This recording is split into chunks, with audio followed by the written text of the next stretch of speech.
Hi guys, today I'm going to be showing you how to make Kokoro Egba from scratch with just 4 ingredients. Let's get started. Welcome to Lizzie Home Kitchen, your home for easy and tasty baking recipes. If you are new here, please hit the subscribe button so you don't miss any of my baking tutorials. In a bowl, add 3 cups of corn flour. Well, I'm using the yellow corn, but you can use the white corn if you like.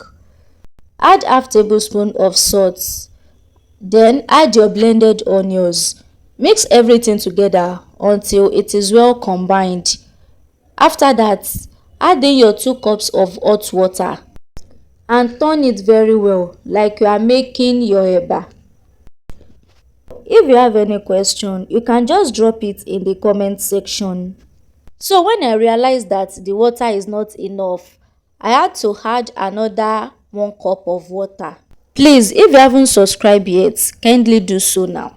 So if you notice now, you will see that everything is well combined, just like the normal eba. But the dough is a little bit soft, so I add a little corn flour and mix everything together. One thing I love about this recipe is that it's very simple to make and the ingredient is not much.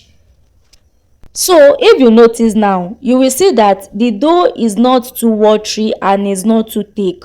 Then set it aside and sprinkle your wall surface with a little corn flour. Cut out a little dough and roll it as much as possible, as you can see. So repeat the step for others. What next now is to fry. Add vegetable oil to your frying pan and deep fry until you get that crispy Kokoro Egba.